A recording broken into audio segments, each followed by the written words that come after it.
So I've realised, as it's Friday, that I haven't done my midweek chat video this week, so I'm going to do it today. And in this one, I'm talking about, marriage breakup. And this is a disclaimer. This is not to have a pop at someone. This is not to make anybody feel awful. It's to talk about, common subjects, and I've experienced a end of a relationship, and it's something I want to talk about. Now, it's not that my husband was sexist, it's just I didn't like him. No, Jack, I better not say that, because I will get probably put in the priory again. So basically, when it comes to marriage breakup, it can be really tough, because going on when my mum and dad got divorced, they I think it was always on the cards, to be honest. And I kind of always knew it was coming, and being someone who has been married once, and I will be marrying again, because I'm not going to let it to stop me from believing in true love, because I do believe it. It's just it wasn't in my first husband. He didn't have a romantic bone in his body, because all we cared about is saving money for a 55-inch telly. And when you know a telly's been put before you, you know that it's coming to an end, and it's time to, move on and find someone who actually has interest in you, and not spend hours, playing games on their phone. With marriage, I never went into my first one thinking that it weren't going to end, it wasn't going to last, because you don't really, it's like, you get sucked into this bubble, and you think that it's all lovely, and because some people will say the things you want to hear, but not necessarily mean them, and then you find that you're doing the same, and that really, and it got to the point really where we were more roommates and more like friends rather than husband and wife, and we started to run out of conversation, to be honest, and that's when you know that it's becoming like a chore. Anything that becomes like a chore is, hard work, and relationships are bloody hard work, especially if you choose the wrong one.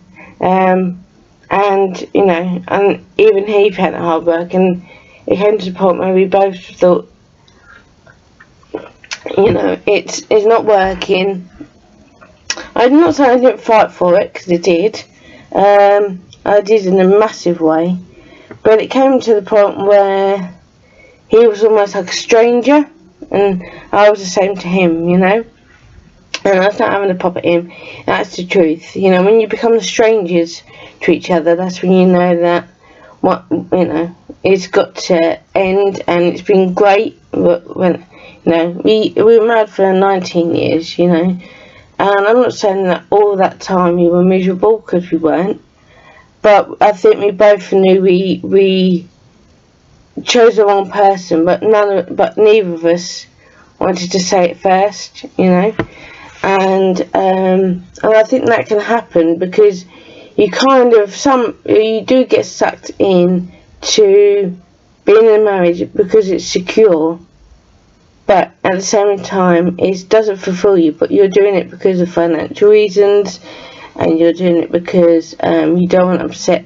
if you've got children, but you have to give, because if you're at that place where you're driving each other mad, and you're having silly, stupid rows. I remember having a row over a bloody drawer and a plate of chips, and I remember, and give me his due, he did try to give us smoking then.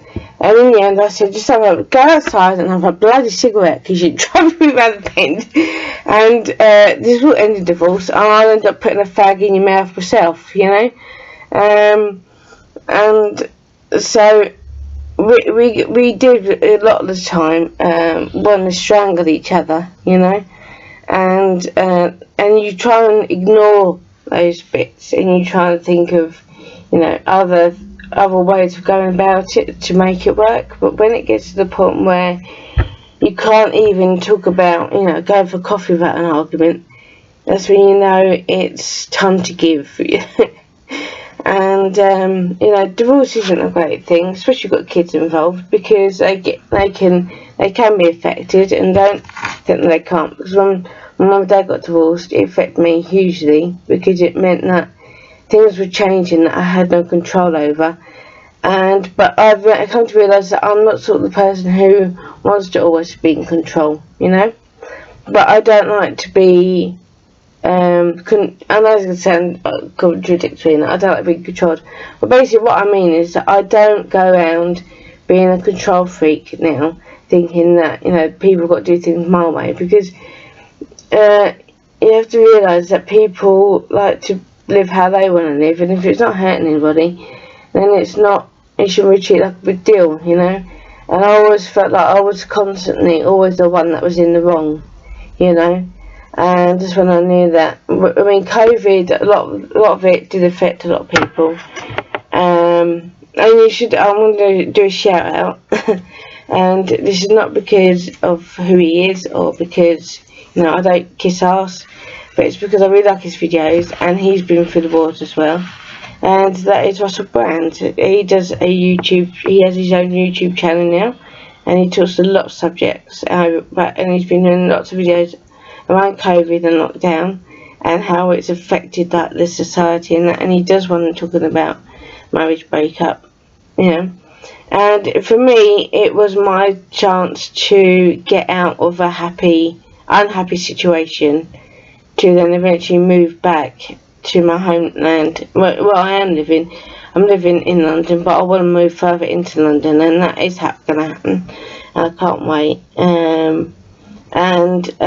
You know, you just know in your heart when it's coming to an end, and it can affect your well-being and your self-worth, especially if it's toxic. Because I did a video not so long for my life coaches series about toxic relationships, and it can, and you know, that's why I'm gonna mix this in as my midweek and a life coaching video, so combine the two this week, because, you know, like talk about life coaching, I've had to do that in terms of relationships, you know, because I have often chose the wrong person and it hasn't worked, you know.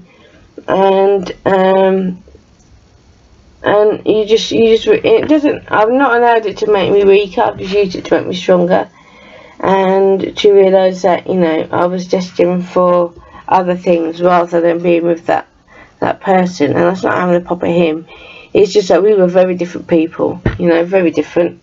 He worked to retire, I worked for ambition and career, and for a really good future, and to keep on working till I can, you know. And I don't think I'll ever stop working, because a lot of people are thinking that this is not all work now, but it is. And it shouldn't be questioned at all. When you start getting people questioning you, that's the other thing, questioning, you know. I'm not doing these blogs or life coaching videos or midweek chat videos, or, you know, doing online courses to have a pop at somebody.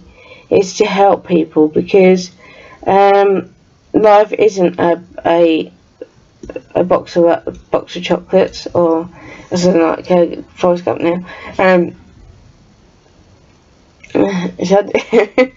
Life is about box of chocolates. I feel I've got that wrong, by the way. But it's not a bed of roses either, you know. It's sometimes it is, you know, marriage can be a real struggle if you know that you've both chosen one person, but neither of you have got the guts to say it. and that was the case. But then I found COVID as an opportunity to move on. And I know people thought I was being nasty at the beginning. I wasn't. It wasn't intended for that. I just wanted to be told the truth of, how they felt. I wanted them to say that yes, because he did say at one point that it's going down the pan.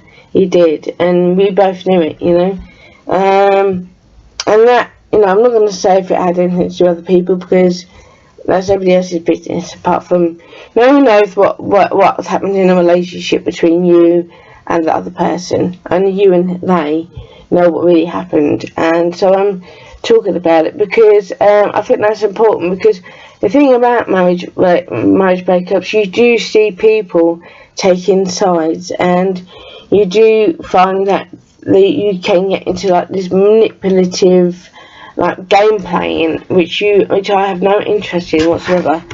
Life to me isn't about playing games. It's about living the best life you can live and being happy as possible, and that for me sums up what life is about. It's not about trying to score points or trying to get one over somebody or having the last word. It's about being content and happy and being in a place where you feel fulfilled and out of this world. And I'm starting to feel that way again. I am in a place now where I'm very sure of myself, and I'm not having that self-doubt that I always used to have.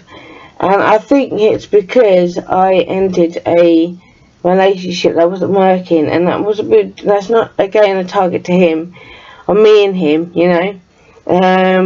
We were so like chalk and cheese that I often felt that I used to say, do we really live on the same roof? Do we actually really know each other? Because sometimes you felt like we didn't, but we were trying to make out we did, because you do go through the keeping up appearances stage as well, where you want to, not show people that there's a break in the crack in the floor, even though there is. And it's just, I've come to see that some relationships work, some doesn't. And, I'm not saying I'm trying not to have regrets now, because there's nothing you could do about them actually at the end of the day. It is what happened, and I wasn't miserable through all the marriage at all, and neither was he. But we just didn't work in the end. It just didn't work. He was driving me mad, and I was driving him mad because of the fact that he was driving me mad.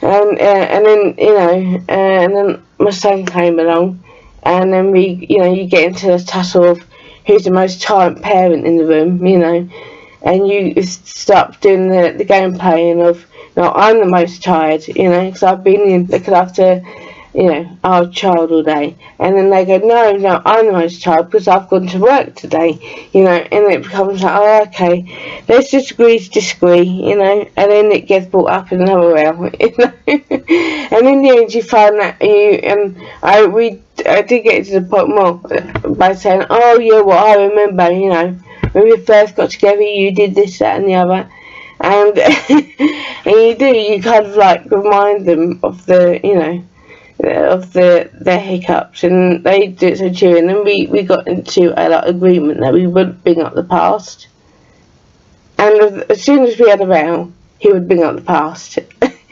So it was like, yeah, no, this ain't working. This is just ain't working.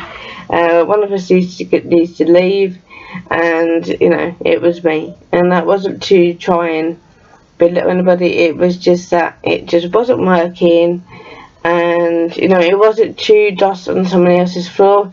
It was just because it just wasn't, the marriage wasn't there in the end. And you have to get to the point where you have to admit defeat. I knew there was somebody else out there for me in the end, and it's not that I didn't fair. I just realised that there was somebody out there who loved me in the way I wanted, and I loved the same as them. But it wasn't to get anybody, and it just became to the point where we both thought, what, this ain't working. And I'm the one who made the first move, because I could see that he just didn't want to say it, you know. I don't know if it was because he didn't want to break my heart. It wouldn't have done. In fact, I was waiting for him to tell me, you know. And I even asked him, you know, and he didn't say, but I could see it, and he could see it, you know. And it's when you also you don't spend 5 minutes with each other, you know. I would be upstairs and he'd be downstairs. He'd be upstairs and I'd be in the guest bedroom or downstairs. If he was in the living room, come dinner time, I'd be in the kitchen cooking dinner. And as soon as I would dinner, I'd go upstairs. You know, you just become like strangers, and we were like roommates, you know, sharing a flat or sharing a house, you know. And I was grateful for, you know, being able to live there, because, you know, it did help. It helped me when it came to having my son. But when I was living also, you know, it's too small a town. I like a city, you know, and that's why I always used going to London, because I do. I love the city atmosphere. I love what's on offer. I love the fact that, you know, there's lots of things on your doorstep. There's places to walk and lots of pubs. That's important to me. And that's actually one thing that we actually agreed on as well. I was like, blimey, let's record it, because we're actually agreeing for once. When we used to talk about pubs, you know, and that London had more pubs than anything else, you know, even if the prices were high. I mean, some of the pubs, you have to get a mortgage out to buy a pint, but, you know, but that's, you know, that's a city for you. But I don't not look at it, because I love being in London. I love the theatres, I love the parks, I love the walking along the embankment, and one place I'm dying to go to again, this is King's Road, because I've been down there for years. I'm dying to go there again, King's Road, because it used to be one of the places I used to go all the time and meet my school friends. So I didn't go. I went to school not far from there. I went to Westminster School, and because in Hammersmith, even if you walk through the door, you get a smack in the gob. You know, in the secondary schools in Hammersmith. So, you know, I knew it was best to try and get out of the area, even though Grey Coast wasn't that great, but it was better than better than most of the schools. And actually, it wasn't, compared to St Paul's, it wasn't that bad, to be honest. It wasn't. I just didn't like the concept of school. I found it a hard working pain in the arse after time, and I just, you know, as soon as I went in at 9 o'clock, I would say, "Is it 3:30 yet?" You know, as soon as I walked the door, because I'm ready to leave now. And you know, I was always like that, and like we'd always leave early on Wednesday, and which I was talking about before, and it was, you know, great. And then, you know, and that's the other thing. You can also get into like when, you know, a marriage is getting to the end, when you start to who could tell the most, you know, extreme sort of story. You know, you get competitive over the stories things you talk about, you know, and that's when you know it's coming to an end, when you can't even talk about days at school, you know, because one has to be better than the other, and it's like, no, I'm not having this conversation to win points. I'm just having a conversation because you're talking about school, and I want to share, you know, I want to share my life at school, you know, and you find that you just get into like this tussle all the time. Like you're playing a game of what's it called? What's it called? The game you play with a rope. Tug of war. That's it. Because they always used to have that, but they used to have a school fete and a church fete. They always used to have a tug of war competition. I miss those. They were great. They even used to have one when I used to go to Clacton. They used to do a tug of war. And I think they got me involved once, and I said, well, you do know that I'm, you know, quite small. But they said, oh, God, you got the end, you know, which we lost. And I literally was pulled along on my knees. And And so, yeah, that was a big mistake, because, I ended up with sore knees. But, that's what you can feel like sometimes with, some marriages. Not all, because obviously I do believe in happy marriages, and like I said, it wasn't all bad. We did have some good spells, but you just know when it's coming to an end when you just get into like a competitive conversation, and I'm not interested in that at all. I just want to have a conversation and be able to laugh and not feel self-conscious and just be comfortable. And that's what, is important to me. And when you start to feel uncomfortable around that person, that's also when you know that marriage comes to an end. And, it's, marriage, I'll never knock marriage because, it can be happy and it can be fulfilling and it can, it does change your world and it does change your life. Because it's like a commitment that you're promising to, grow old with somebody, but it just came to the point where we just both knew that it was time up, and one of us had to go, and I decided to bring me, because with COVID, I just saw it as a way of getting out of it, because no offence to him, but because I could see that we were getting to the point where we were driving each other potty, and to the point where we just didn't want to have a conversation with each other, he likes playing games on his phone, and the other thing is we used to pop each other about each other's work, and I'm like, oh no, why have we just got into that? And I even said to him, why have we just had that row? Because I've got no problems with your work, I need to stop saying that as well. But I used to say, sometimes after I said, why did we just have an argument over? I think we even had that argument over a frying pan. And it's like, why did we just have a row over a frying pan? What is special about that frying pan that we both got into a row? And now neither of us want dinner, and neither of us want to talk to each other. Or we're in the same room, And the person that's keeping us in that room is my son, And so, it gets to the point where you just have to say, I need to stop saying that myself, fuck's sake. You just have to realise that, once it comes to an end, it comes to an end. Expect people to take sides, because they will, even if it's up against you. But at the end of the day, it should be up to you and them. And I didn't want it to end on bad terms, because it was important for me for us to be on an even level. But that was the other problem. We kept saying that we need to be on the same page, but we weren't, because we were just so different, We were so different, and we just didn't work, and I could see him, wanting to be independent, he'd be on his own again, and I did too, because I would say to him that, you do realise that you've been married for 19 years and it still feels like you're a single person, because he did. I also say it to him that it often felt like, he still lived a single life, and then I did, and I took off my wedding ring, and that wasn't intentional, by the way.